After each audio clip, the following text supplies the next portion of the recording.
Network spring football tonight here in Atlanta for Georgia Tech in the gold and white game. And Roddy, we said a moment ago, 3-7 a season ago was Georgia Tech. Wins against Florida State, Louisville, and a 56-33 rout of Duke on a Saturday night in Midtown. And we're going to go through a lot of different guys, and we're going to see some of the pre-scrimmage work here. But the idea of familiar faces is one thing, but I'm always intrigued by new guys. And Georgia Tech's got some new guys of impact I think is going to be interesting to watch, not only as the summer camp unfolds in August, but once they get going with the 2021 season. Yeah, they certainly do. Geoff Collins has really taken the approach of opening up the doors from a transfer perspective. Atlanta is such a talent-rich part of the country that a lot of these guys leave to go other places and then decide that it's not the right fit and they want to come closer to home. And you see guys like Ayinde Ely, a guy who was a fantastic player at the University of Maryland, comes back with 2 seasons. They're really excited about Kevin Harris, who has 4 seasons of eligibility left, a guy from right up the road at Grayson. Kyrie Mcgowan, though, is a player from Northwestern. Obviously, he was a part of a couple of Big Ten championship game appearances there. The coaches have raved about his ability in the slot, not only physically on the field, but off the field, the way that he's approached the game and affected that receiver room. We are really excited to see him live and in person here today, but Georgia Tech fans should be really excited to see how he affects not only the team, but this room on the field come fall. Roddy, Kyrie Mcgowan is a fascinating piece to an offense for Dave Patnode because not only can he catch the ball, his AP, his all-purpose yardage is impressive. I mean, he's a guy who could potentially, line up in the backfield? He can do a lot of different things here for this offense, right? Yeah, his career stats at Northwestern, 802 receiving yards, 352 rush yards. So absolutely a guy that could line up in the backfield at 5'11", 205, take some handoffs, but he also had 531 yards of kickoff return yardage. So we very well may see him all over the place, whether it's returning kicks and punts in the backfield or lined up out wide or in the slot. I mean, this is a guy that's going to be a chess piece for Dave Patnode to move all over the place, and for Geoff Collins on special teams to get him wherever he thinks he can best affect the game. Kyrie Mcgowan, of course, is from Dalton, Georgia. That's where Jameer Gibbs is from. And you see Mcgowan there going through a one-on-one rep against Huff, the other corner on the defensive side. The white will be the offensive unit tonight. The defense will be in blue, and the quarterbacks wear the all gold, and we'll explain some of the nuances of the scoring that'll be involved in this tonight. We mentioned Mcgowan. We ought to spend some time on Malachi Carter, one of the other wide receivers here, because, Roddy, when you start thinking about Jeff Sims and his evolution as a quarterback, a lot of that's going to have to develop in the throw game, right? It certainly is. And Malachi Carter, a big receiver at 6'3", 200, gained a lot of experience over the last couple of seasons and has really showed flashes of brilliance. His ability on fade balls to go up and high point the ball. You get a number change this year. The guy who was formerly number 15, now number 7. But, I mean, Malachi Carter is the type of body that, especially in the red zone and in these physical catches, has proven himself to be a very valuable piece for Jeff Sims, and a guy I think Jeff Sims has a lot of trust in.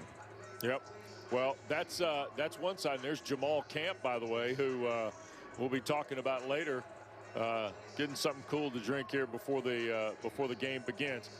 Let's flip to defense, Roddy, because if you're going to look at one of the most experienced units in the league, and a lot of football has been played by Wanye Thomas, you mentioned at the top, Tariq Carpenter, Trey Swilling, Zamari Walton.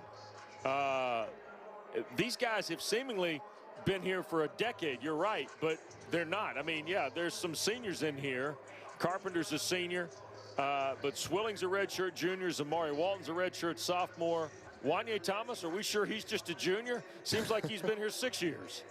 Well, everybody gets the free year this year, so you can just add a +1, it seems like, to just about everybody. But this is a really experienced unit. And honestly, Wes, it was a unit that coming into last year was thought to be a strength of this team, and they didn't play like it. And Geoff Collins has admitted it, and he's gotten on his guys about playing more together. The safeties and the corners have started to meet together more, and there's this understanding that they need to be better for this overall unit to be better. Trey Swilling, Zamari Walton being the most experienced of the corners, but you're going to have a guy in Miles Sims who started his career at Michigan as a 6'3" corner, big, long, and they've got a lot of pieces back there. Wesley Walker you have to include in that as well at that nickelback position. There's a lot of experience, and there's going to be a lot expected of this secondary. Well, the other part, too, is, and Geoff Collins used a term with us, Roddy, that I wanted to ask you about. He talked about secondary cohesion. That's something he felt like they never quite achieved on a consistent basis a season ago.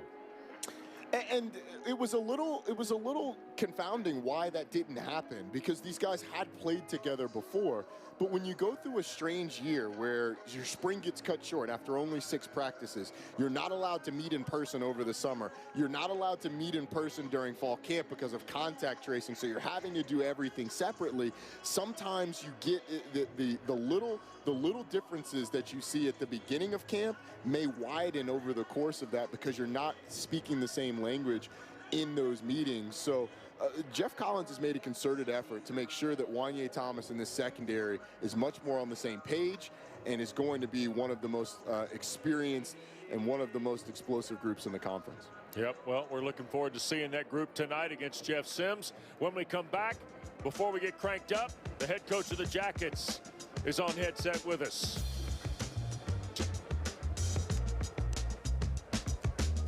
I'll say it, the hype is real, everyone. Bird dog. Bird dog. All right, we're in Midtown Atlanta tonight for the Gold and White game with Georgia Tech, presented by Geico here on ACC Network.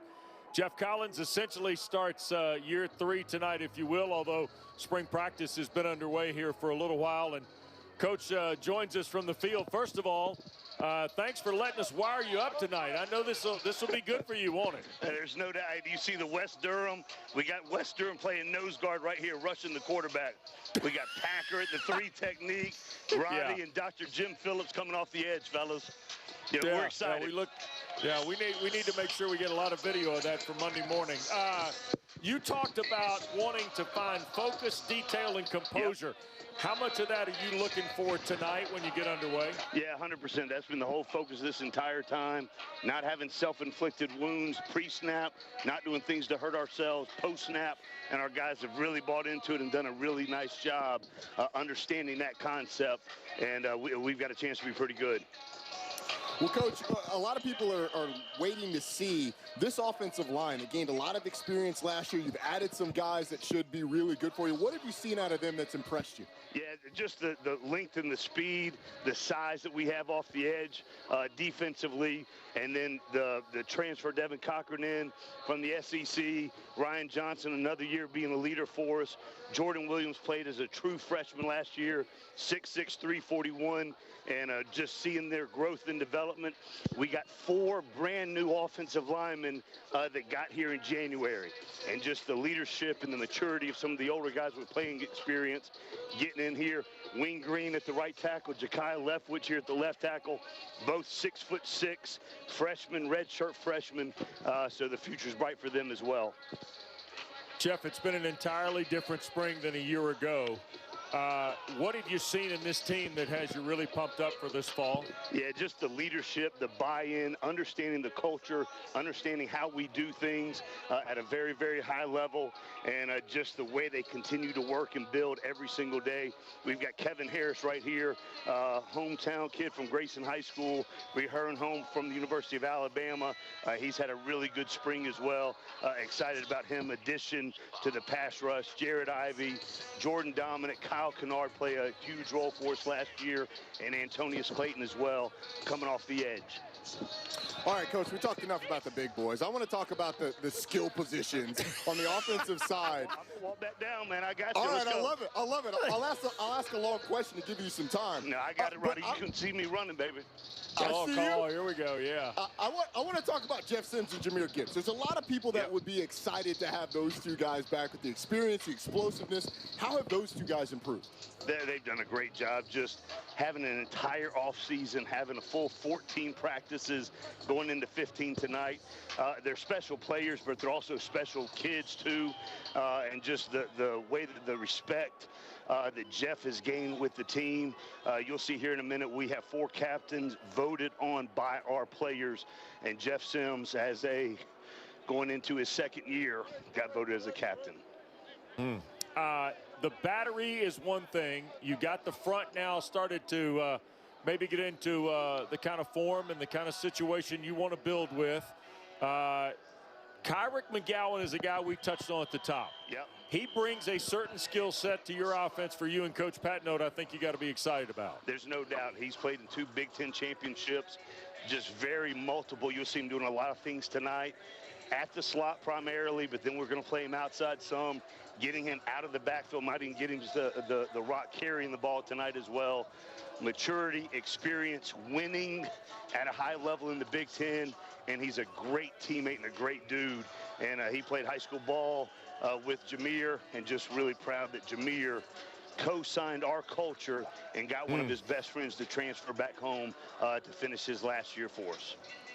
Coach, I'd be remiss if I didn't ask you about the shoe game. It set Twitter ablaze. How did the shoe game come about? We know you always bring it there. How did it come about? So we've got a brand manager that just got here, Ian McFarland. He does a tremendous job. And then Andy Demetra, the voice of the Yellow Jackets, had gotten some drip during the season, and they just reached out to me. And the young, creative content guys, the brand guys, thought it would be a good idea to have some drip on the feet. And Roddy and West. See. Slow down now. Yeah. I want to see these. Show these off now because we got the camera on them. I mean, this is. 404, you got the 4 national championship trophies. You got the Coach Collins signed 404. You got the ATL on the other side. So we're having a lot of fun with it. But the biggest thing, attention to detail, playing really good football, and you can have fun and have a little style with that time as well. Well, I tell you, it'll be interesting. Do you get fired up for this like a game, Geoff? Yeah, competition is king around this program. So anytime we can be out here and compete, great fan support out here tonight. The home lower bowl is almost full. The student section is almost full. The band's here, dance team, cheerleaders. So just excited to have our fan base back here in Bobby Dodd Stadium, and excited to see how this thing unfolds into the next season with fans and all those things that we can possibly have next year. Yeah. All right, Coach, we talked about a couple of the big name guys, the one that fans will know. Who are some guys that are lesser known guys in terms of the fans that you're looking forward to seeing tonight and that people will really be excited to see come the fall? Yeah, I mean, there's a lot of new guys. The defensive line in particular, there's a lot of guys that are coming back that are young guys. We're still a young group up front, and just their development, Akilo Stone, Daquan Dowse, Michael Lockhart, Micaiah Scott, who transferred back home, was at South Carolina last year. Teammates from Jordan Williams, so another young man that co-signed our culture, got one of his best friends to join us here in Atlanta. So just I think those kind of statements are huge when you have guys coming back at the co-signing by our players that are in our program and live and breathe our culture every day. All right, well, we're looking forward to seeing this tonight. Thanks for the time, and look forward to catching up with some of your players during the game here tonight. Yeah, y'all got all access, anything for you too.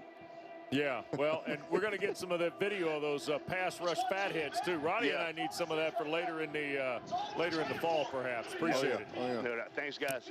All right. Appreciate it, Coach. Geoff Collins, the coach of the Jackets. When we come back, we'll get this gold and white game underway. See Marco Coleman talking to the defense. All right, prelims over, Roddy. We'll see what the Jackets have for us when we come back to Atlanta. Tommy John is for men who value themselves. Do all of this. Just imagine what we're doing in our own backyard.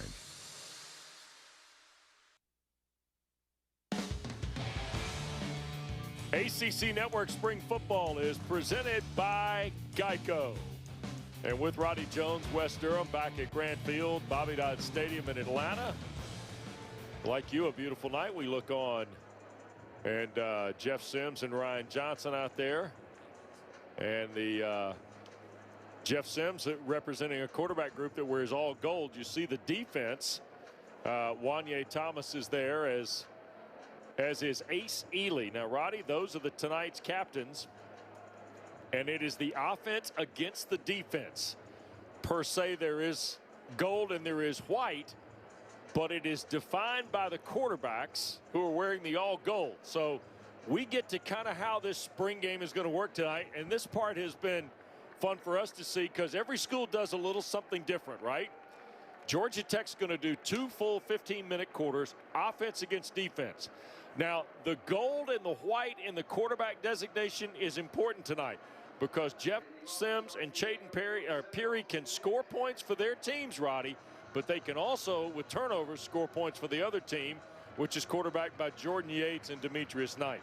Yeah, it's a little confusing because it's offense defense, but the points are going to be split up by the guy taking the snaps at quarterback. That's all you need to think about it. So if you're rooting for Sims, you also need to root for Peary. If you're rooting for Yates, you also need to root for Knight.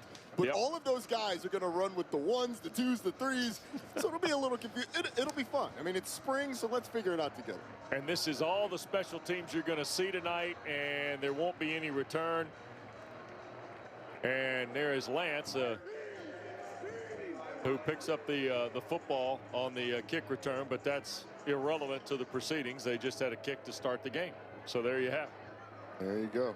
And pretty cool that Geoff Collins lets Ryan Lance take that kickoff, sort of a symbolic gesture. He's not going to be the kickoff returner, but a guy who got the number 0, was given the number 0. His teammates all petitioned to get him the number, and a lot of respect for Ryan Lance. But let's get a look at this number 1 offense. Yep, and here is Jeff Sims, the sophomore from Jacksonville and Sandalwood High School, with Jameer Gibbs in the backfield.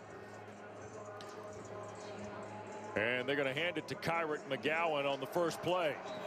And Roddy, you talked about seeing McGowan in a workout, and he shows you some explosiveness at the edge.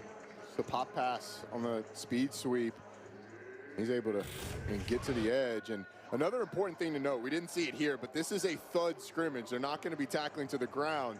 Didn't matter if they were tackling to the ground or not. Kyrie Mcgowan was still going to have a first down. Well,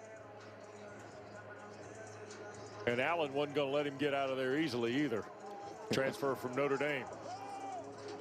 Sims to Gibbs. And pretty good hustle play defensively.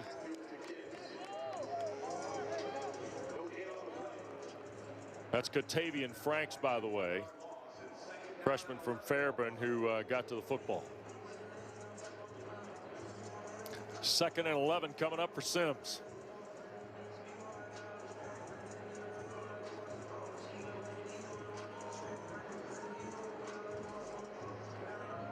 And this is Gibbs. Across midfield, and the whistle will stop play. And Jameer Gibbs is all that, Roddy. He is. He was brought in, highly touted recruit, and proved himself to be worth every bit of the hype during the season. I think the thing that impressed me the most, Wes, was stuff like that. His ability to catch the ball out of the backfield made him a really dangerous weapon for Georgia Tech. But the explosiveness, the overall speed, his vision, that was something that was evident from the very beginning. And Jameer Gibbs going into next season, for my money, Wes, that's the best running back in the ACC coming back in 2021. Yeah. And Jeff Sims gets a touchdown. While we were looking at the package with Jameer Gibbs, Sims makes a big play for the offense. Jeff Sims, he must have known that we were running that package and, wanted to remind us he was the leading rusher for Georgia Tech last year. Talked in the open about how much damage he did with his legs. So we get another look at just how this one looks like a simple zone read. They leave the quarterback wide open. You can't do that to a guy with the athleticism of Jeff Sims. He's able to get to pay dirt. So touchdown for Jeff Sims and the white team. Sophomore off to a good start in tonight's spring game when we continue from Atlanta.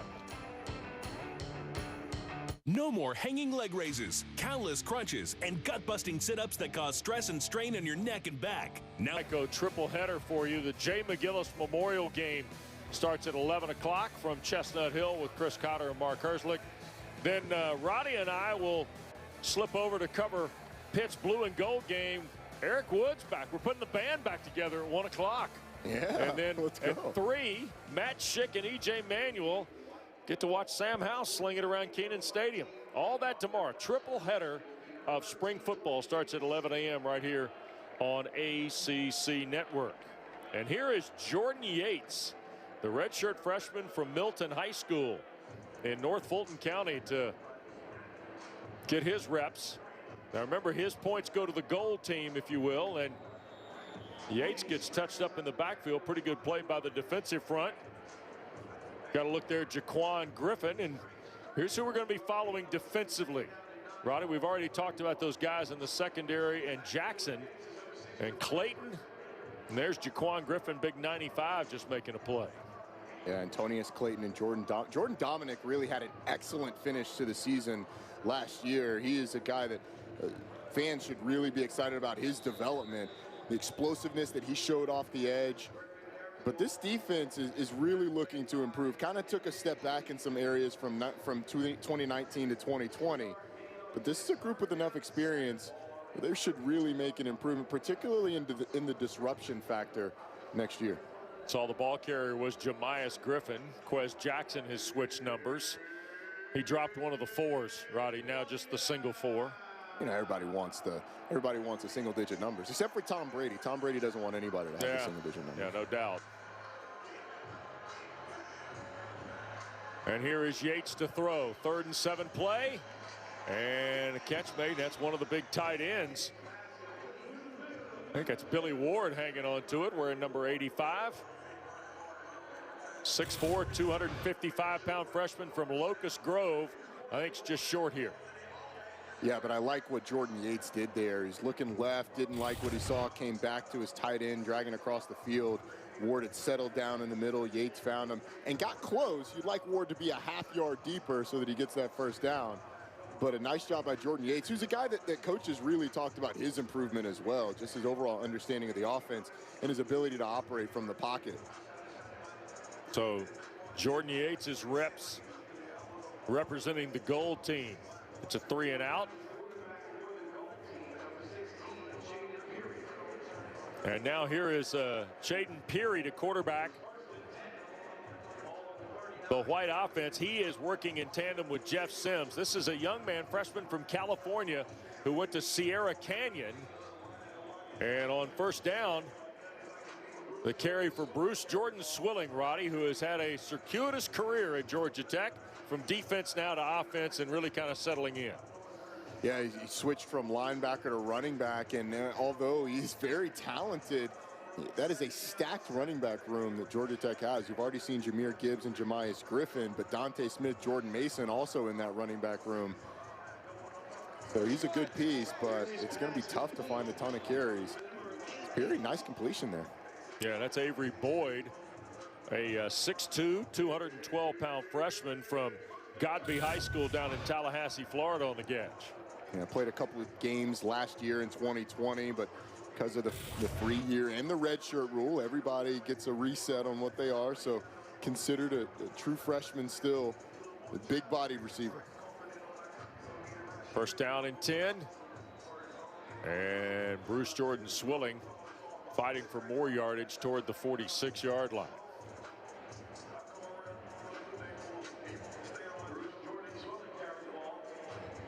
I'm interested to see we will not see Dante Smith and Jordan Mason tonight, but Jamias Griffin's improvement, Roddy, Bruce Jordan Swilling, because you know it's hard to take just a couple guys through an entire football season and running the football. Yeah, and Georgia Tech saw that last year. I mean, Jordan Mason missed a number of games. You had Jameer Gibbs get hurt in that Duke game late in the season. Right. The fact that they can really feel good about going 5 deep at the running back position with the 4 you just mentioned, Gibbs, Griffin, Mason, Smith, and then Bruce Jordan Swilling, who brings a little bit different running style than those other guys. It's a deep room, and one that I would guess Georgia Tech's going to try and lean on. Yeah, JP is dressed tonight. You see 27 there in the white jersey. Redshirt junior from outside of Nashville. About 5 minutes gone here in this first quarter, and Perry, the freshman from California, in his first possession at quarterback, and he's going to pick up the first down running, and They'll mark him to the 37-yard line. So Caden Peary is a interesting prospect at quarterback behind Jeff Sims and some of the other competition in that room. Yeah, not shying away from coming to a place where you got a true freshman starter last year. And Peary has done a nice job this spring, according to the coaches. The thing that Geoff Collins was funny about during our meetings was the laid-back attitude that Peary has. He's laid back in everything he does, including in the pocket. And if you know a little bit about Geoff Collins, let's just say he's the opposite of that. And so them getting to know each other has been a lot of fun on both sides, according to Coach. Tony Emerson to carry. Redshirt freshman from Montgomery, Alabama.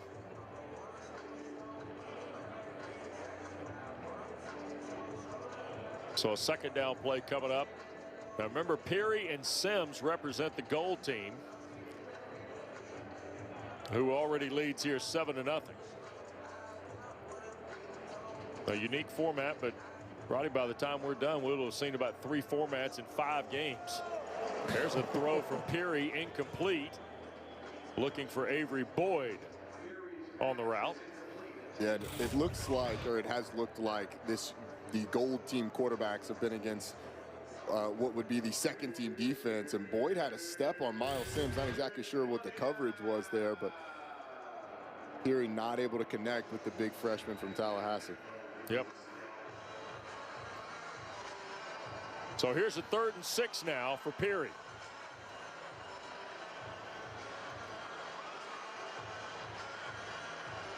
And into the flat it goes. And hit head on. That wasn't much thud there. Defensively from Jordan Huff. That was thud plus. Yeah. That's when the defensive player just goes to the coach and says, I didn't take him to the ground. That's technically thud.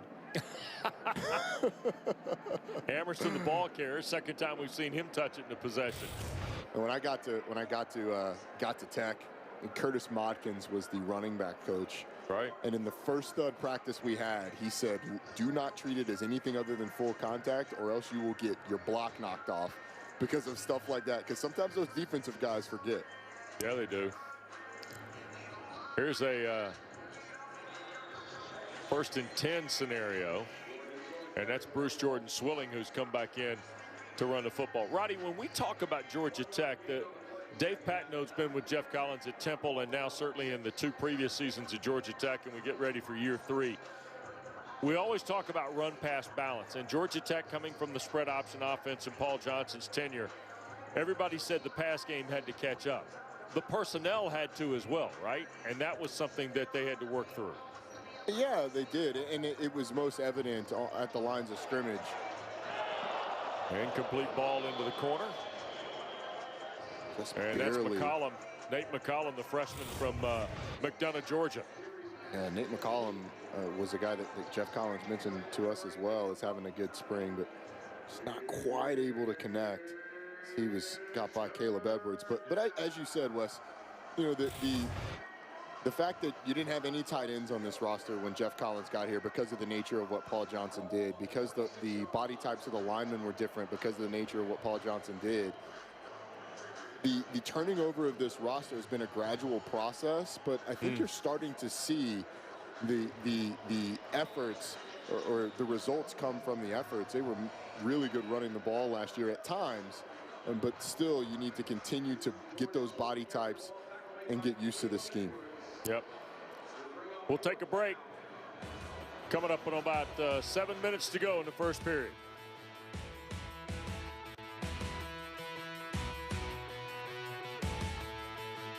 Support your favorite college at Fanatic.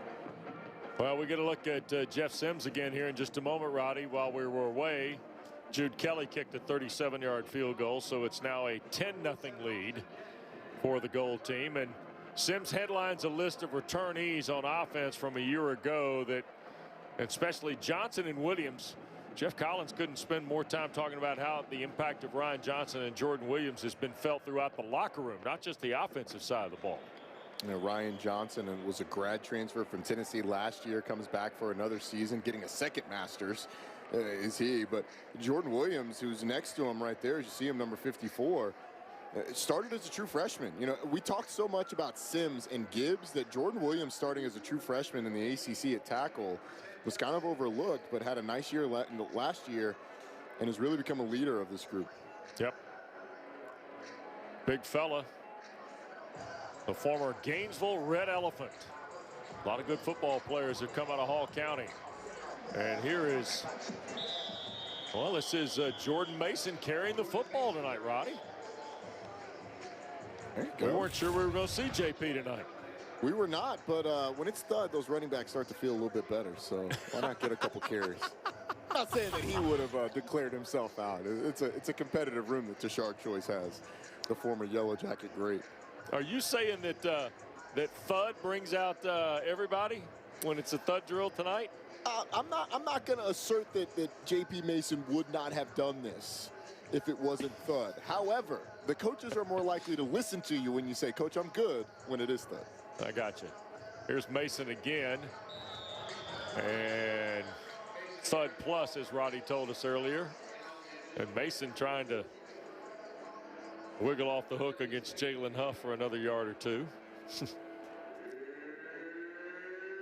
And just to remind people, I mean, a couple of years ago, Jordan Mason essentially won the Miami game for this Georgia Tech team almost by himself. Was making people miss at all three levels, sometimes on the same play. Like, the level of talent that this guy has is going to be overshadowed by Jameer Gibbs because that's how good Gibbs is. But Jordan Mason could start for a lot of people in this conference and across the country. 3rd and 3 for Sims, and a quick throw that's almost picked. That was almost in the hands of Tatum. Tatum, a freshman, early enrollee, and seems like he's seen this play a time or two, trying to get Jameer Gibbs on the arrow route. Look, he was dropping from the opposite side and almost had himself a hero play. One of those that you get on the highlight film, get it all over social media, and you got his teammates saying, "Come on, man, you got to make that." That would have been points for Jordan Yates and Demetrius Knight, technically under the white team category. But a tough break for the freshman, and that gives Yates another rep here. It's a little confusing because the guy wearing blue could have scored points for the white team against the team wearing white. That's it. It's a little right. You've done well. Weird. It takes a Georgia Tech degree to get to there. Takes 2 Georgia Tech degrees. Here is Yates, and overthrows the intended receiver, and that was Marquez Ezard, who is, by the way, come in here and had quite an impact for Georgia Tech after transferring from Miami. Geoff Collins telling us yesterday he sees Ezard every day he's in the office. And Roddy, the connectivity among the coaches and players here is impressive at Georgia Tech. It is, and Marquez Ezard is from Stockbridge, Georgia, went to the University of Miami and transferred back. And it was funny, Geoff Collins said, when I'm in here, he comes and gives me a big hug, checks on me. When I'm not, just sleeps on my couch. So either way, I see him in my office. Here's Yates on a 2nd and 10 play. Roddy, will one of the August priorities be to determine who backs up Jeff Sims out of all this? Yeah, I think so. And I would be pretty surprised to get a look at Kevin Harris, a guy who's created some pressure. They're really excited about him from the University of Alabama, who transferred in. We talked about it, 4 years of eligibility left. He's created pressure a couple of times on this drive. But back to your question, I'd be really surprised if it wasn't Jordan Yates because of his experience, his leadership in the locker room. But Chaden Peary, and we'll see Demetrius Knight eventually, both have talent. There's a throw through a tight window, and the catch is made. And keeping his feet. And they're going to whistle the play down. That was Jamias Griffin. I think they'll get the first down out of it, but boy, Roddy, heck of a play, heck of a catch. This one might have been a sack, though, Coach. That's what the defensive players are going to argue. It's a nice job at Tobias Harris and Jamias Griffin. It was a catch in traffic. Almost split the I'm not sure that he wouldn't have split the defense. This is when the arguments come in. I would have split that and scored, is what Jamias Griffin would say. Huh? But you had you had Jared Ivey bearing down on Jordan Yates. And I think in a regular game he'd have gotten there on that one. Bruce Jordan Swilling the carry. And we work our way toward the 4-minute mark. Looking forward to having NFL draft analyst Matt Miller with us at halftime to talk about a couple of Georgia Tech players who might figure into next week's event one way or another, but also some of the other ACC players he expects to be on the rise just beyond the guys you're hearing talked about in the first round.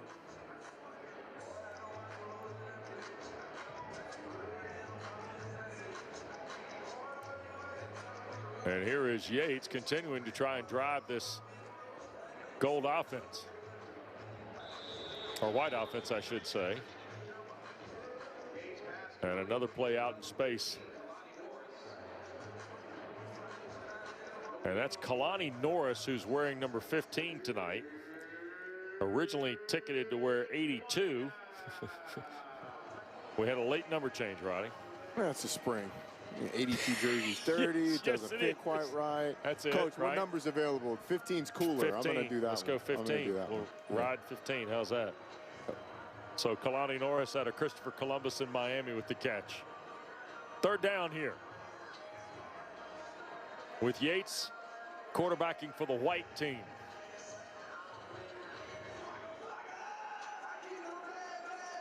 And another throw in traffic. And the catch made, and that's Billy Ward, another grab for the tight end. They've got tight ends now, Roddy. Yeah, Billy Ward, tight end that played in 7 games a year ago, but between he, Dylan Devaney, and Dylan Leonard, they got some bodies they can throw out there at you. All of them 6'4 plus, over 245 pounds. Yep. And this is going to be a very solid group for Georgia Tech, and Billy Ward doing most of the work with the white team quarterbacks and so far in this scrimmage. 4th and short here. And you see the head coach of the Jackets saying that's a first down, guys. It's first down for our team. Well, you get a little push, and then you get the thud, and it's a little bit of a judgment call on when that happened. But yeah. Geoff Collins making the definitive statement. No, first down, we're going to keep it going. There you go. So about 2 minutes to go here in this first of 2 quarters tonight in this gold and white game. Each of them 15 minutes.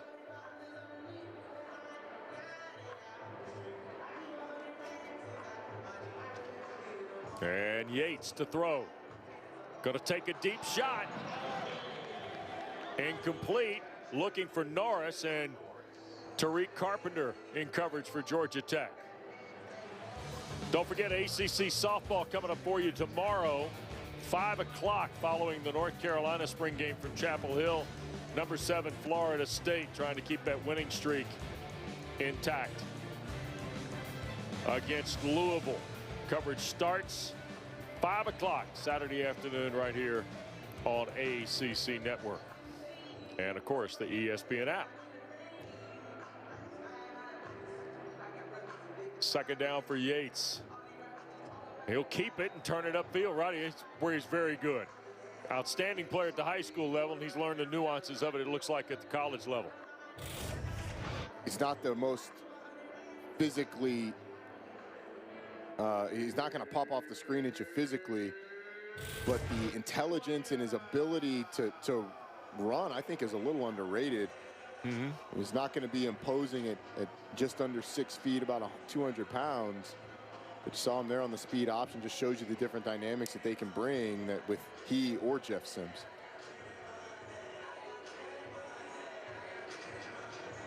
So here is Yates now, under a minute to go in this quarter. First of 2.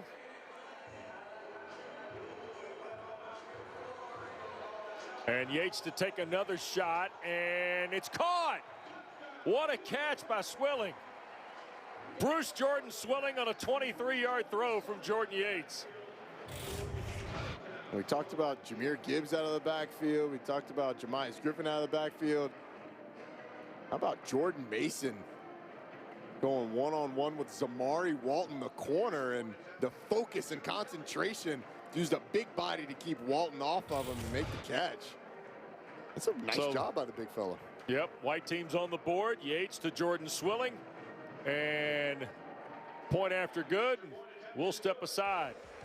Late stages of this first quarter of play.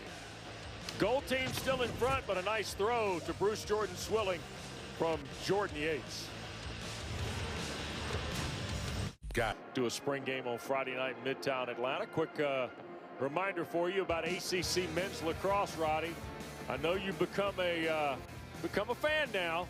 Number 2 Notre Dame, number 4 North Carolina. Sunday afternoon, 2 o'clock. Oh, Irish had a tough loss last night to Duke in sudden victory. And, of course, Chris Gray, one of the top scorers in the college game, powers Joe Beshe's North Carolina team.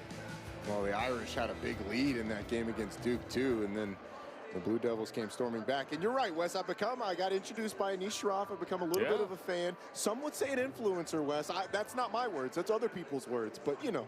Whose words is it? It's probably my words. Okay, just checking. Nicely done. Here is the converted linebacker, Demetrius Knight at quarterback, and he hands to Nate Collum on the sweep. As Knight now, he works in tandem with Jordan Yates. So this is white team action again in the final 30 seconds. Now, look at the size of a guy who is a highly thought of quarterback prospect. Roddy, coming out of Standing Rock in Locust Grove, Georgia. Yeah, and wait till you see him move. He doesn't move like a guy that's 6'2" through 232. And Demetrius Knight, they thought, had an incredible future as a linebacker, but because of depth issues, needed another body at quarterback, and they said he's done a nice job. And Knight can move, and he'll work here to the near sideline, and that'll be the final play of the first period. So the goal team with a 10-7 lead, and technically we have reached the halftime, and we've got more coverage for you coming from Midtown Atlanta. Gold and white game underway on ACC Network.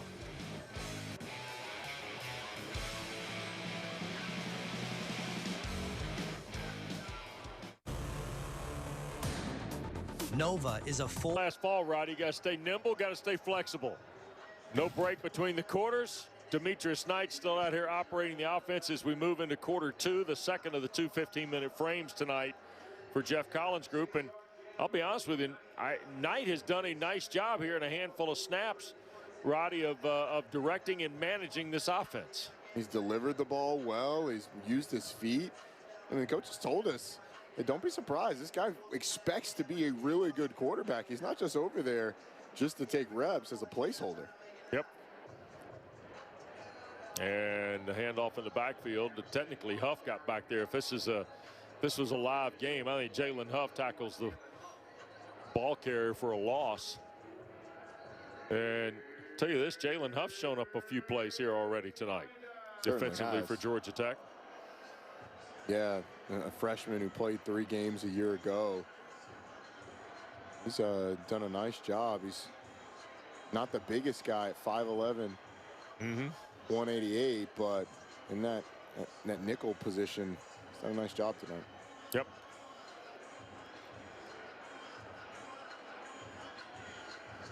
And on the 3rd and short play, Jordan Swilling, who's got a touchdown catch tonight from Yates, just crashes for the first down. When it's Bruce Jordan Swilling plays a little bigger than 225, doesn't he?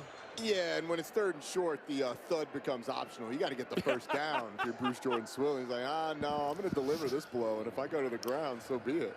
Yeah, it's also good to see Geoff Collins helping out on the equipment. The more you can do, Coach. That's it, more you can do. Well, here's a 2-by-2 look, and by the way, Jeff Sims is over here watching Demetrius Knight. One of the 4 quarterbacks we've seen here. Knight, and he'll try to make something happen here. Defensively, Georgia Tech had Kyle Kennard get into the backfield there. We'll see how they spot this. Jackets are not tackling to the ground tonight. Geoff Collins wants to preserve his bodies as they get into the offseason. They are missing tonight Charlie Thomas in the secondary, Dante Smith at running back, among others who we will not see tonight. Boy, you throw Dante Smith into that room, Roddy, they got a lot of guys. Dante Smith brings something a little bit different at the running back position. Incredible shiftiness, makes people miss. Everybody talked about Mason and Gibbs. They forgot about Smith last year a lot and did a lot of damage. Although, as we've gotten into the scrimmage, we didn't see it on that play, but the play before, you know how you have to figure out what an umpire is going to call during a game. You got to figure out the strike zone a little bit. We're figuring out the sack zone a little bit, and Geoff Collins is the one making the determinations. He's been, for a defensive guy, he's been a little hesitant to blow that sack whistle now when the defensive guys get close. Yeah, slightly more liberal, would you say, Roddy? Yeah, I would. You know, yeah. We've seen the full spectrum. You know, sometimes you get a sniff of the quarterback and there's a whistle. This one looks like you gotta legitimately have a sack. You're not just getting a run by. Yeah. 3rd down and 6. Knight forced out of the pocket and tried to go back inside, and Ben Wilhelm, the intended target at the tight end spot. More to come from Atlanta. We're into the 2nd quarter of the Gold and White game on ACC Network. At Warby Parker, we know that one frame isn't going to fit every face. West Durham, we welcome you back. Don't forget 3 more games coming for you tomorrow morning, starting with Boston College, then Pittsburgh and North Carolina. We have had a full spring of football coverage for you on ACC Network. Jordan Yates back out now. We've seen Demetrius Knight. Now Yates going to get a couple of reps here. Chance to put points on the board for the white team, who trails by 3 after Yates threw 23 yards to Bruce Jordan Swilling back in the first period.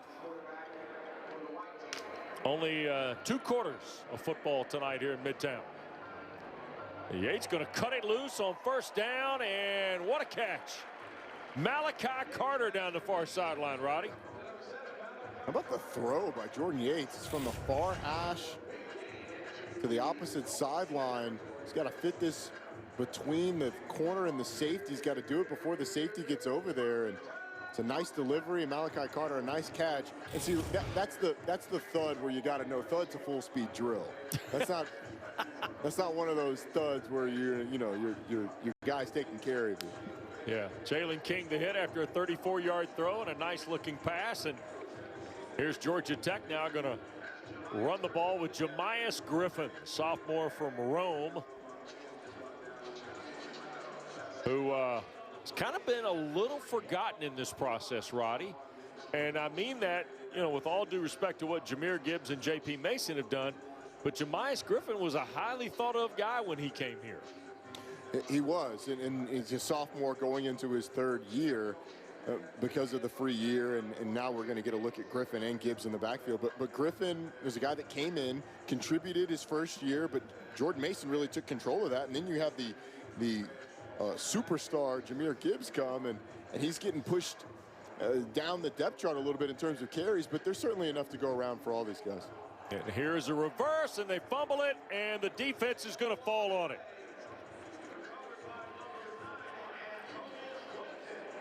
Jackets find the recovery with Clayton. And a turnover here in the Gold and White game.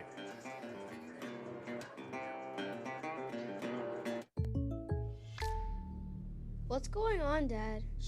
Coming up on Saturday, 5 o'clock, Lonnie Almeida has Florida State in Louisville to take on the Cards right here on ACC Network, streaming live on the ESPN app. Well, Antonius Clayton had the fumble recovery here, Roddy, and there's a lot to this now. Anytime the defense gets a turnover in college football, and Georgia Tech's going next level here because Clayton gets the fumble, and then we get the 404 cam.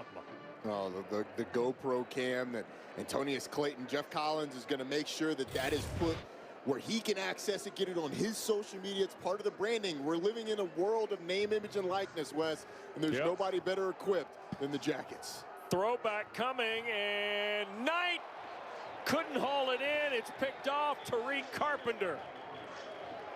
And now let's see if we can follow Tariq to the GoPro. Where's the GoPro cam? Well, he's got to give the ball back to Geoff Collins first. Yeah. Give the ball to the referee. Give the ball. Okay, maybe not. Okay, knock over a coach. Give the ball to Josh Pastner. Give the ball to Josh Pastner. Calling the defense, of course. Yeah, good to see Josh without the welder's mask tonight. Oh, my God. He's going to spike it. Oh, look, what is Passer going to do? Oh, there we go. That's a flag. That's a flag. That's a flag. Can't do that, Coach. Yeah, Coach. I know they let you do that a little bit on the field in the basketball. How about look at Coach Passer? He's got the biceps looking a little good. And by the way, in a rare break from his pedigree, Pastor playing a little man-to-man here, Roddy. Cannot believe it. I thought for sure there wasn't man-to-man on that card for Josh Pastor. 17 different times of zones, but Demetrius, it's a good pick by Tariq Carpenter. Yes, it is. Yep. And Pastor's football career is over as a coach, I'm guessing. Look at Josh calling plays. He's going to signal this in. No, we can't. 1-3-1. Yeah, it's an amoeba with a trap, right? Right, exactly. If it goes to the corner, we're trapping him. Yeah, unbelievable. Josh Pastner, by the way, is calling defense. Nell Fortner, who took Georgia Tech to the Sweet 16 of the NCAA Women's Tournament and the ACC's Coach of the Year on the ladies' side. There's Coach Fortner, headset and all here. Really? No, yeah. She wants to dump it in the paint. What's the football equivalent of dumping it in the paint? That's where Nell's going. Yeah, a Loda May Lawton and bounce pass to Lorella Kubai, if you will. Let her go to work on the block. I mean, come on. Yeah. So, Nell Fortner calling the offense. Josh Pastner already has a turnover, which is unbelievable, by the way. An interception. Is it though? I mean, his team was incredible at creating turnovers, yes, and it went were. to the Georgia Tech defense. It's amazing. Looks like we got some points for the white team. Yep, we did. And Demetrius Knight will go down before he is sacked. Good hustle play by Miles Sims, the Michigan transfer from Westlake High School in Atlanta. He's a good-looking player. He's basically a starter with Zamari Walton and Trey Swilling. Yep. 6'3", can run. And this is it's the body types that Geoff Collins likes at his corner positions. He wants those big, long guys. And honestly, it's what the NFL's going towards. You see Patrick Surtain, the guy who's thought to be the first corner off the board. 6'2", long. That's what Geoff Collins had at Temple, and he really likes his cornerback room.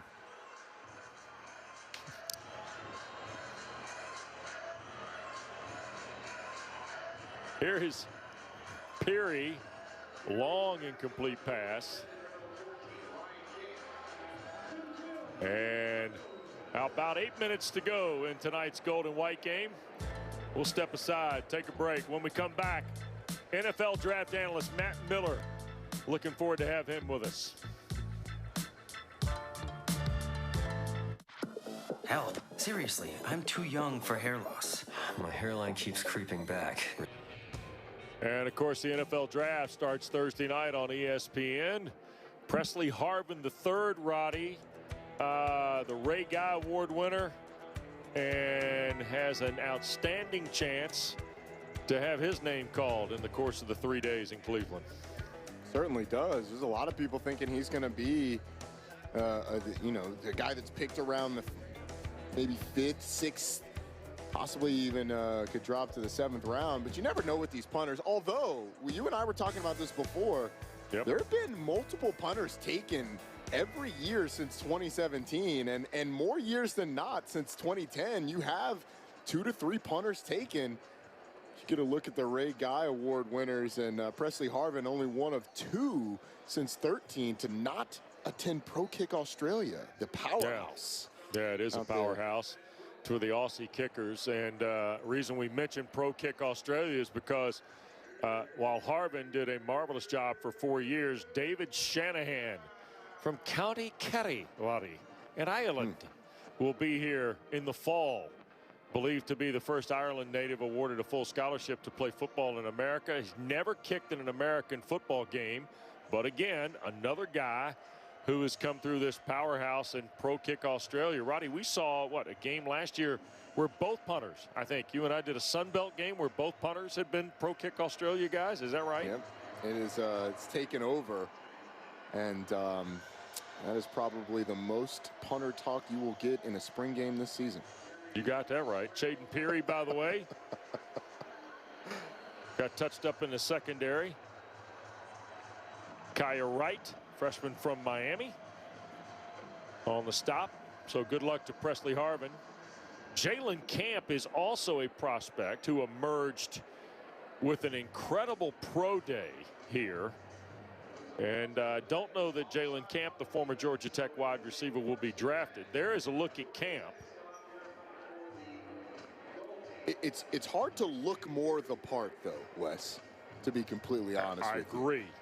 I mean, the dude is put together. And with the way that he performed at his pro day, somebody may take a shot.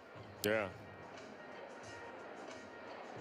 And Peary back into the ball game quarterbacking here. He and Jeff Sims are a tandem in this game here tonight. You saw Bruce Jordan Swilling, who had a touchdown.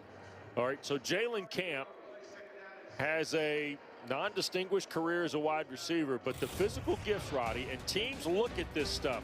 You see him on the field, and he had moments. Here's a TD catch against Duke a year ago from Jeff Sims. 2 years ago in the ball game against Georgia, or this against Clemson last year, beg your pardon. And a shot down the center of the field from Sims again. And you see, Camp is a big guy with the football. But when he went to pro day here, Roddy, he turned things into a completely different type deal. First of all, there are the measurables, they call it, in the NFL. What catches your eye here? 30 benches at 2 1/4. That's good work right there. There's defensive linemen that don't do that, but you do that with a 4.43 and a 39-inch vertical. And by the way, Wes, I don't care how fast you run. You look like that running, somebody's going to take you. Get a look at some of the drills, the short shuttle.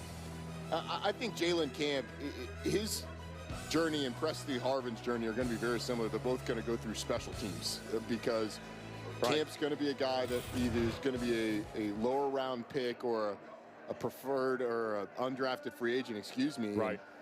And those guys have to get in their books, know the offense, but contribute on special teams. But there's a guy on this staff that went that route and had a good career in the NFL, Kevin Cohen, a guy that I played with. That's right. Got a call from the Falcons because they were short receivers.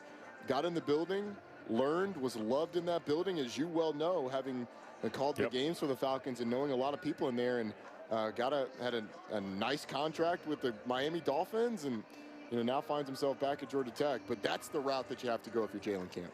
Yep, and Jalen Camp, when you have the measurables, that's one half the battle, but you're exactly right. The second half of the battle is the old phrase, the more you can do, right? Exactly. And that's the deal in the NFL. You got to be a core 4 guy. You got to make yourself valuable. And that's the core 4. You got to be able to run down on the punt team. You got to be able to block on punt return or return kicks, but most likely block on punt return. Same thing on kickoff and kickoff return. Yep.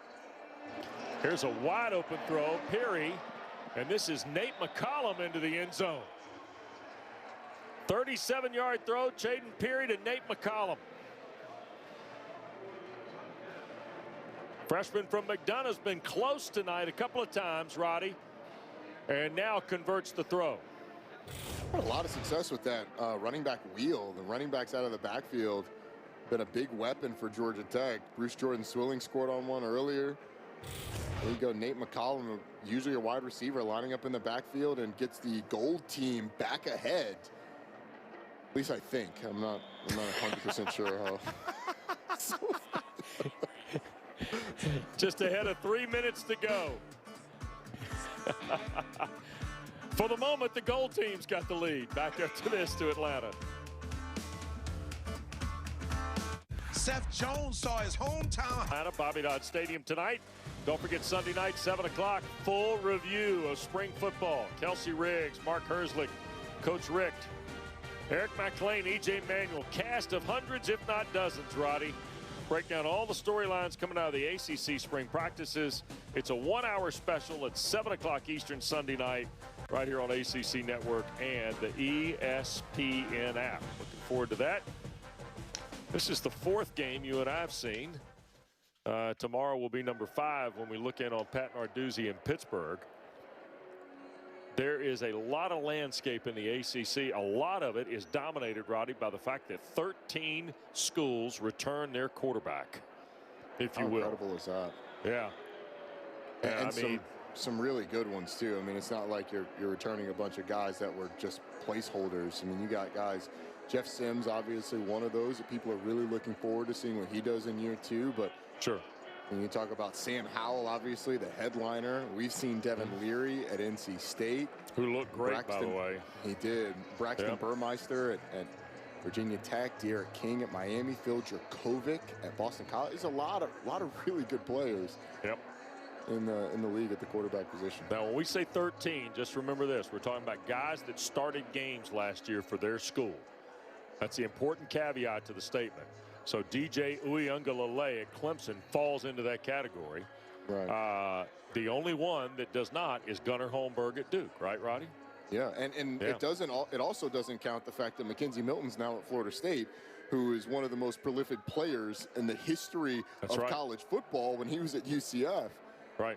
But you are correct, and you know, you get Syracuse. Tommy DeVito has started games for them, and so you've got experience with guys who are accustomed to being the first guy out on the field. It's also going to be interesting. Here's a throw and a big-time catch, and that's the tight end Devaney.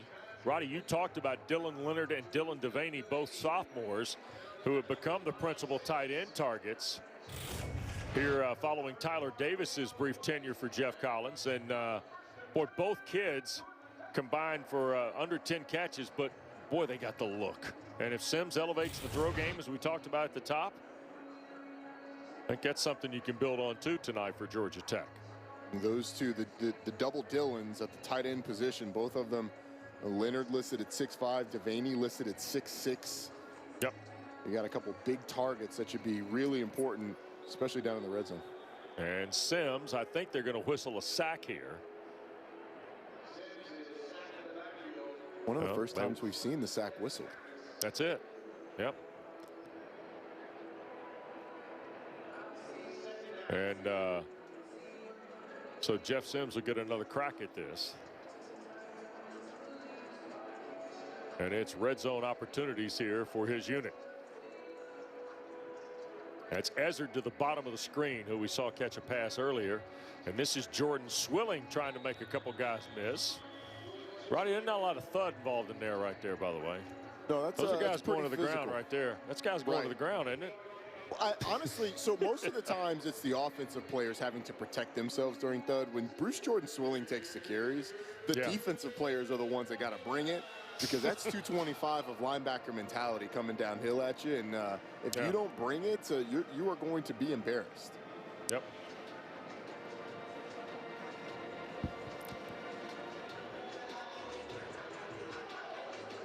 Bruce Jordan Swilling's got 40 yards on 11 carries and the touchdown catch tonight. Now keep an eye.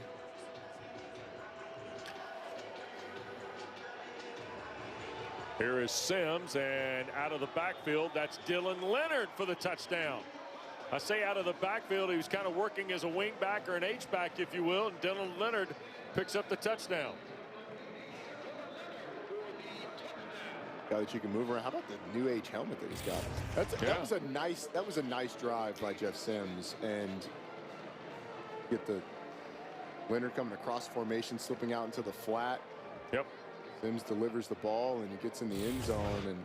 And the thing that the coaches really told us about Jeff Sims is he's getting the ball out so much faster, knowing where the ball goes. That one was an easy read, but it's it was a nice drive, going to the tight ends a couple times for Jeff Sims.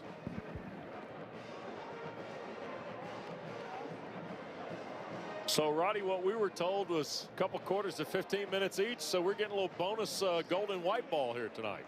That's what you get. It's that 15 minutes goes quick, and so why not put some extra time on there, get some guys, get some work in. We'll be here till 8 o'clock. Good to have the Jackets with us. Here's a quick look at Georgia Tech's 2021 campaign. You see the Huskies of Northern Illinois will be here. Kennesaw State, first ever meeting with Georgia Tech, one of the top FCS programs in the country. And then the road trip to Clemson before North Carolina and Georgia Tech square off in mayhem at Mercedes-Benz Stadium. And Sam Howell and the Tar Heels, who have their workout tomorrow afternoon. And then home game with Pittsburgh, and then you see the 3 games, Duke, Virginia, Miami on the road, and I see 4 home games, including a return from Notre Dame, Roddy, in the mix there. The beginning of the ACC schedule for Georgia Tech is really tough. I mean, Uiagalelei, Howell, and Pickett, maybe the 3 best quarterbacks in the ACC next year that you're facing in the first 3 ACC games. And then that stretch in November where you get at Miami, Boston College, who's a really good offense, Notre Dame and and Georgia. That is that's about as tough a stretch as there is. So this is going to be a team that is going to be improved next year. But you look at that schedule, and you have to realize that you got to get off to a big start because the tough games in November are going to make it tough to finish strong unless there's big improvement over the course of the year and in the offseason. How about that catch, though? That is going to be ruled a catch for Avery Boyd. And he had one earlier in the ball game, and this is a super catch down the center of the field.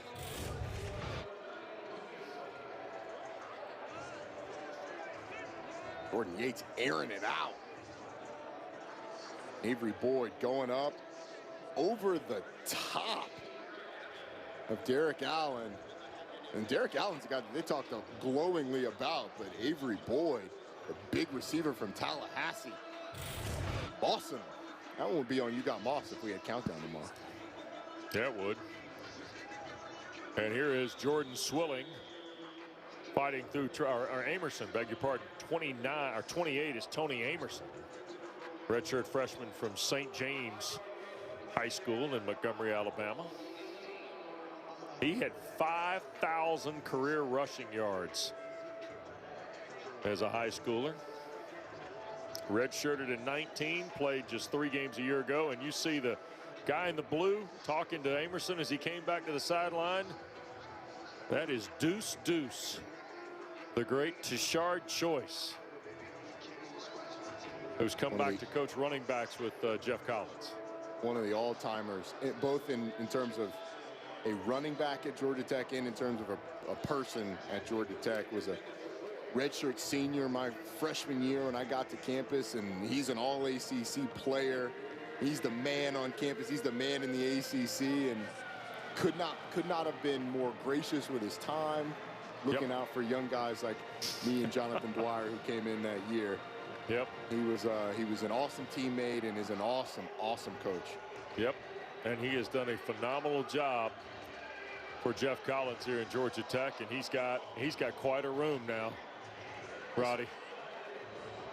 We're going to be joined by Jeff Sims here in just a moment from the sideline. Here's a stretch play, and that Bruce Jordan Swilling is delivering the punishment, Roddy. It may be a thud event. He has gone next level with it. Yeah, and he gave you that's not a tackle. That's not a tackle. Come get some. Ace Ely ran him out of bounds. Let's go down to the sideline. Jeff Sims is with us. Jeff, West Durham with Roddy Jones. Had to be a lot of fun to be back out there tonight, huh? Yeah, it is. It's a lot of fun, you know, back out there with my team, back out there with the offense, having fun and just moving the ball. Jeff, what was something that you came into this spring wanting to get better at that you feel like you accomplished? I feel like I wanted to just have more control over the offense, you know, just learning everything that I need to learn and knowing things that I didn't know last year or that I never knew. So just going out there and being more control over the offense and just completing more passes and being more accurate and being more consistent. You know, Jeff, Coach Collins spent some time with us the other day, and he talked about the guys in front of you and how developed the offensive line has become. Guys like Devin Cochran coming in, Ryan Johnson, you know, you got Minahan, Jordan Williams. How much more confidence and comfort do you have about those guys in front of you? Yeah, I'm very proud of the O-line. They work hard every day. They're probably the most complete unit on the team, and they're always watching film, always trying to get better, and I just love them. They do a great job, and I love them. Talk to me about your weapons, Jeff. I mean, Malachi Carter and Adonicus Sanders, guys you threw to last year, the tight ends as well, but then Kyrie Mcgowan comes in. What type of spring have you had with those guys? Oh, yeah, it's definitely been fun. Just using all of them. All of them are beasts, all of them fast, all of them physical, all of them explosive, you know. So just having those guys make it easier on me and make it easier on the whole offense just to move the ball and execute. I want to know how you're going to cut the football up for all these guys, Jeff. You said what? I want to know how you're going to cut the football up and share it with all these guys. It's going to be fun, you know. I know almost every play, every one of them going to be open because that's just how good they are. So it's just going to be interesting to see. So, Geoff, this spring, give me some defensive guys that have really impressed you. Maybe young guys that you came in not really expecting to pop the way they did during the spring. I really expected all of our players to come in and do a great job because that's just how Georgia Tech recruits. I know a couple of my roommates, Jalen Huff and Miles Brooks, they've been showing out this spring, you know, just getting better, working hard every day. And then a couple of the freshmen, like Caleb Edwards, he came in working hard, and he's showing he's showing where he's coming from and just showing that he can be in this program. Well, I tell you what, a lot of people are excited about your rookie year and excited to see you roll again. So thanks for the time. Appreciate it. Stay healthy through the summer. We look forward to seeing you in August. Yes, sir. All right, Jeff Sims, the Georgia Tech quarterback from Jacksonville, who threw a touchdown pass tonight, 5 of 6 work so far. Jordan Yates trying to put another marker on the board here, Roddy. It's become a little bit pretty competitive between the gold and the white quarterbacks. Jordan Yates is delivering. Oh! Almost picked. Almost picked. Ace Ely almost had one there. Well, that one shouldn't just be push-ups. That should be push-ups. That should be jump squats, up downs, because this is a pick 6 if he catches it. I mean, there is nothing but green grass and big bodies around him. That is a touchdown. Only Jordan Yates had a shot. Oh, wow. And he knows it. Grad transfer from Maryland. Honorable mention all Big Ten in 19. 26 career games, 11 starts for the Terps. And he has come here to Atlanta. And Roddy, when he walked out as a captain tonight, that told me something. Certainly did. Voted on by his teammates already. You get a guy with that much experience. Oh, first flag of the game. The referees are active participants. Yeah, Ryan King, a 6'3" receiver, the intended target. Still pass interference. Got a little grab over there by Miles Sims. Huh? Yeah. It's a pretty good matchup when you think King is 6'3", and we talked about Sims as 6'3" corner. Well, that is one of the things that when you talk to Geoff Collins and when you see this football team, they are physically imposing. The size and length that they now have on the defensive line, the receivers are all big, long, the corners and safeties are big and long. It's been a big goal for Geoff Collins. Nothing there on the run by Emerson. You saw King again come rallying up. Jalen King's been around the football a couple times tonight.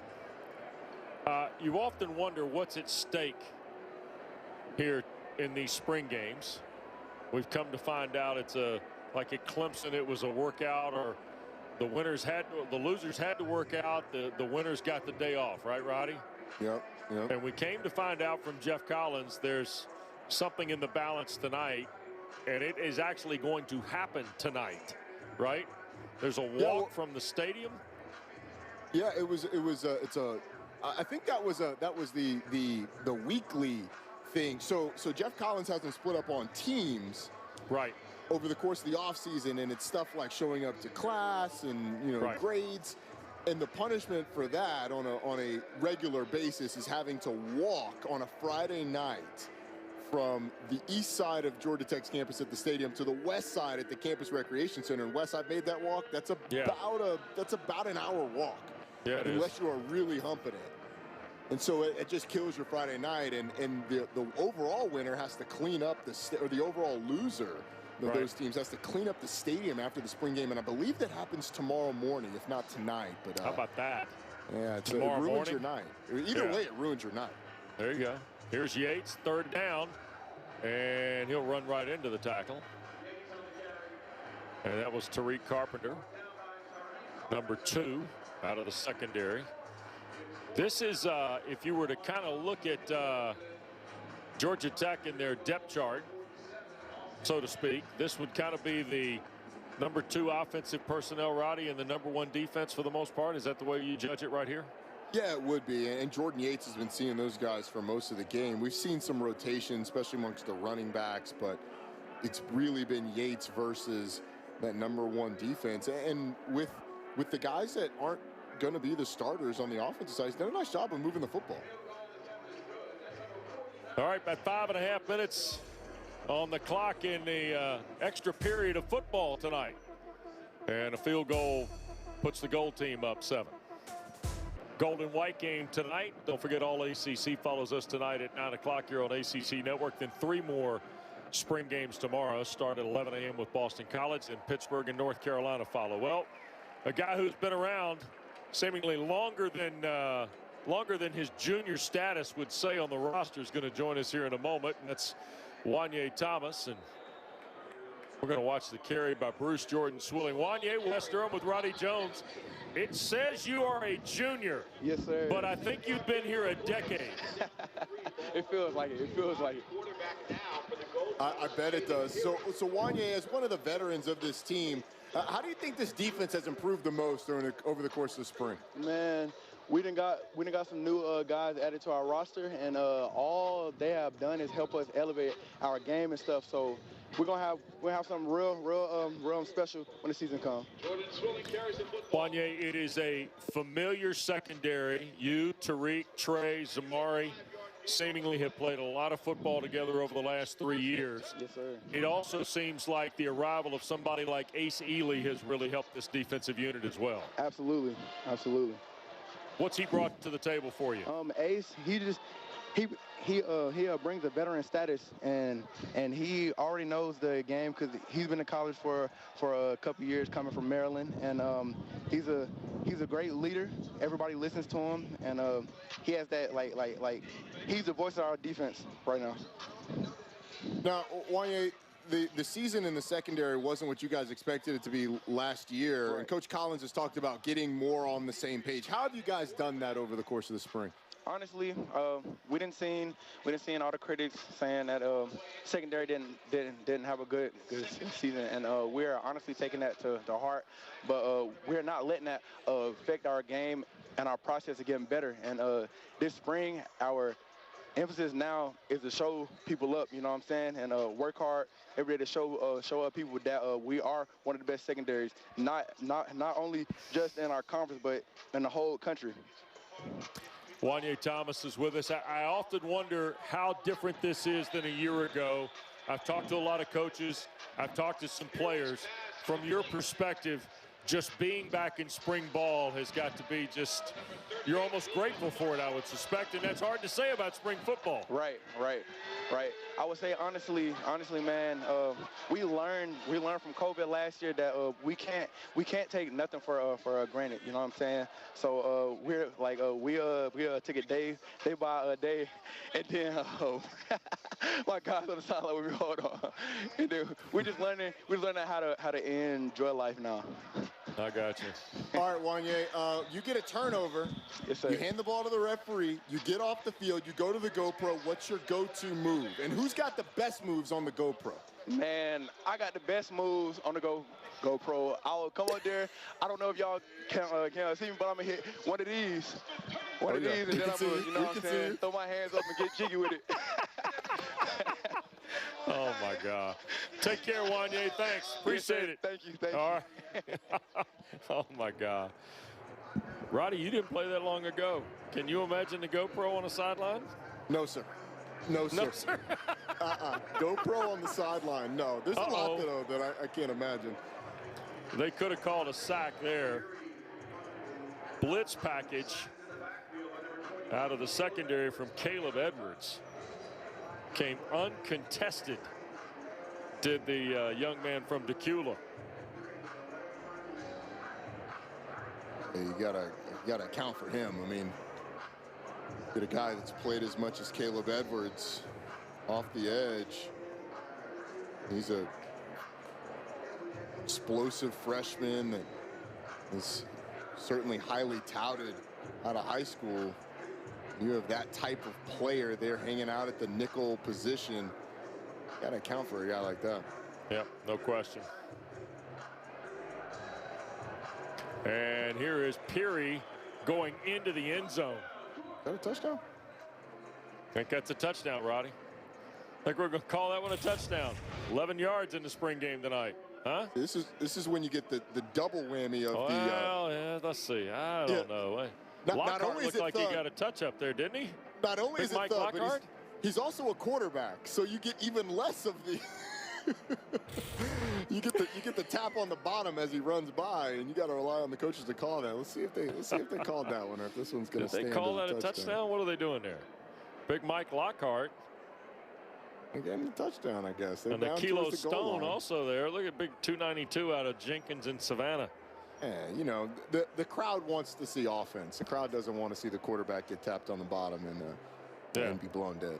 So there we go. Whistled at the 3. So here we are. Yep. No touchdown on the play, Roddy. You were right. But he got down at the 2-yard line. Oh, we're going to run the reverse to Lance. And they will call that a touchdown for sure. Back up the band.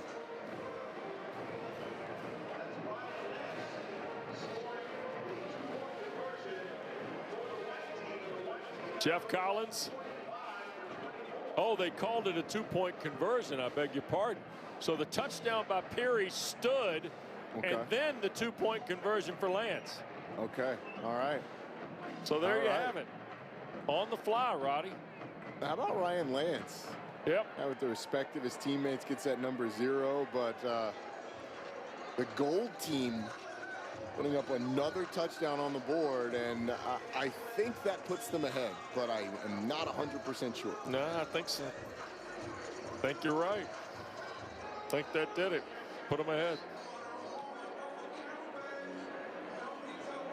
Been a fun spectacle, and you always get the crowd pleasers anytime you get a reverse. They tried to hit one earlier and they didn't quite complete it, but anytime you get the crowd pleasers of the reverses, the long passes, it's always good for a spring game. You got to give the fans what they came to see. They came out on a Friday night and supported the team.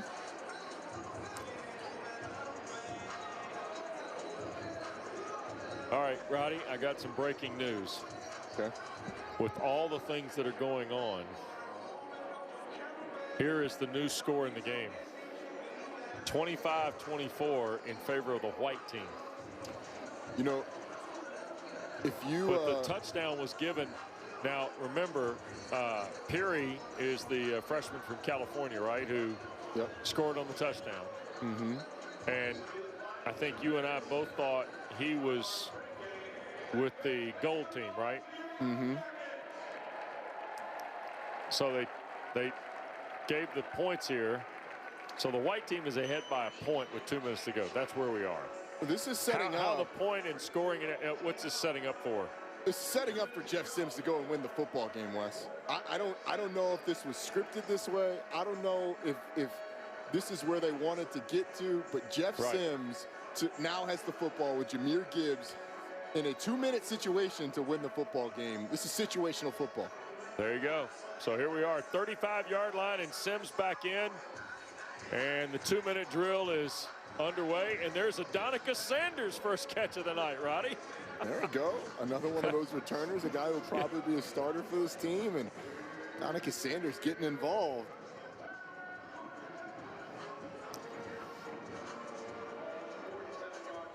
Got out of bounds, too. Stopped the clock. Oh, It's yeah. good situational awareness.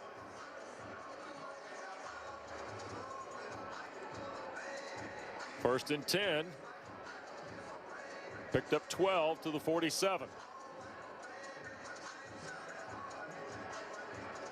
Here's Sims. And he will shovel it ahead. And Kyrie Mcgowan going to step out of bounds, I believe. I had the bird's eye view on that one, Wes. His foot was still behind the line of scrimmage, making that a legal forward pass. Is that right? Yeah. But maneuvering in the pocket, getting out. Right. Again, out of bounds, too. So the gold team's still alive here, setting up for a dramatic finish. Second down and 3. That's a first down catch.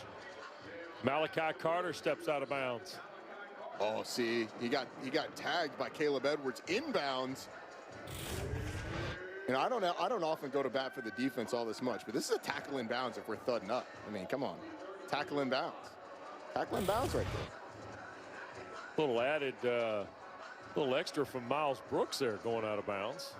Yeah. Sims, middle of the field again, and breaking away. And it is a touchdown for Kyrie Mcgowan. So McGowan will get credit for the touchdown, Roddy, and Georgia Tech's 2-minute drill successful. That one not a tackle in bounds. That is all Kyrie Mcgowan here. He's coming from the right side of your screen, stems the defensive back, comes across the field. That's not a tackle. That's not a tackle today. That's not a tackle on Saturdays. Kyrie Mcgowan shows the speed to get into the end zone and put the goal team ahead, I believe. By the way, Jeff Sims, 4 for 4, 65 yards, and the touchdown pass.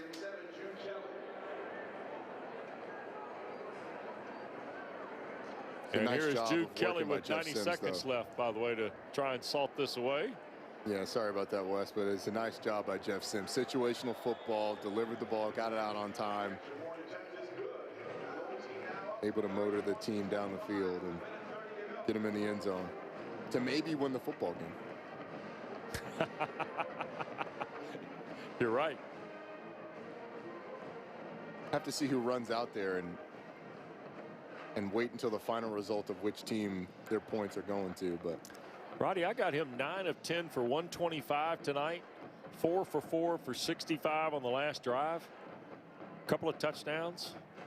You know, there's only so much you can take from these spring games, but I think you can definitively say we've seen really nice accuracy by Jeff Sims in this football game. I mean, it's a simple defense and it's, you know, the vanilla offense, but his ability to deliver the football on time and on frame has been impressive. And if that continues for Georgia Tech, then Jeff Sims is going to take a monster step forward, and that would put him in the upper echelon of quarterbacks in this league. What is the and we talk about things we're going to be wanting to see in August, right? From a skill set situation, you said this earlier, Georgia Tech's about ready to go, right? Yep. Depth-wise, things like that. It really is going to be incumbent upon what Collins visited with us the other day about, and that's the offensive line. Here is Demetrius Knight on a flea flicker and almost a one-handed catch downfield by Zach Owens. But it is going to be incumbent upon the offensive line and its cohesiveness, right? Yeah, it is. And this offensive line took steps last year. They're going to have to continue to take steps. And there's a lot of things that from last year to this year we're going to need to see corrected for Georgia Tech. I think the offensive line and their consistency is one, their ability to create pressure on the defensive side of the football, particularly with just the defensive line. Jordan Dominic did it towards the end of last year, but that's going to have to continue to improve. The defense as a whole, if you look at the statistics, took a step back a season ago. So they're going to have to return to form, and then you're going to have to get consistency out of Jeff Sims. You're going to have to get consistency out of these receivers to be able to create separation and to get open for them. Because I think if there's one room you don't have to worry about, it's the running backs. They are going to be absolutely fine. But I mean, there was a concerted effort for Georgia Tech this spring to eliminate pre-snap and post-snap penalties, post-play penalties. So that's something that's going to have to be corrected as well. That's not the only school we've heard that this spring from either. Yeah, it's true. Pre and post-snap emphasis on penalties and things of that nature. And maybe because of the awkward way that last season came to be, that was a problem because you didn't have a lot of time to rep, right? Everything was kind of forced into that small window of preparation. And you know what? Post-scrimmage stuff became as prevalent as pre-scrimmage.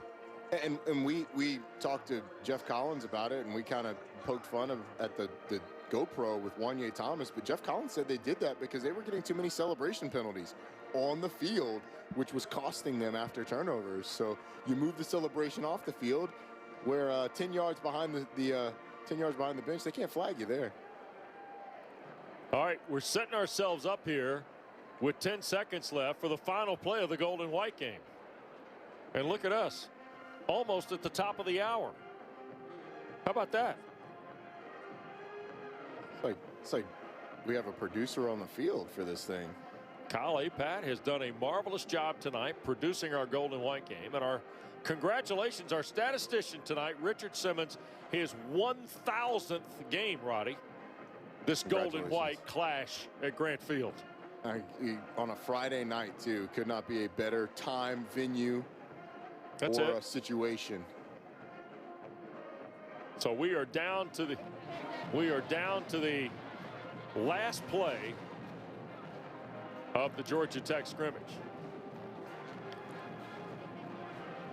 Spring game, gold and white, what have you. Roddy and I join Eric Wood tomorrow at 1 from Pittsburgh. Chris Cotter, Mark Herzlich at 11 a.m. The Jay McGillis Memorial Game from Chestnut Hill with Jeff Hafley and Boston College. And then Matt Schick and E.J. Manuel with you for Carolina tomorrow afternoon in Chapel Hill at 3 o'clock. Here is Knight. 6-point game. And they called a sack? What do we have there, Roddy? I think they called a sack on the play. They whistled the sack, Roddy. They whistled the sack. Yep. You know, there you have it. That's the umpire not giving the outside corner all game, and then in the bottom of the ninth, you paint the corner and you get rung up on it. Unbelievable. Oh, wow. All right. Gold team wins 31-25. Don't ask me how we got there, Roddy. We did see some really good plays, though, right? We certainly did, and it's the culmination of a spring where these guys have worked hard, and there's a lot to be excited about for Georgia Tech next year. Jeff Sims, Jameer, Gibbs put on the show today, and they will in the fall. Thanks to Kyle Apat, our producer. For Roddy Jones, West Durham. Don't forget a full day of football tomorrow for you. Starts at 11 a.m. from Chestnut Hill, then to Pittsburgh, and on to Chapel Hill. Josh Pastner comes in, calls plays, and gets a turnover. Have a great night, everybody. All ACC is next on ACC Network.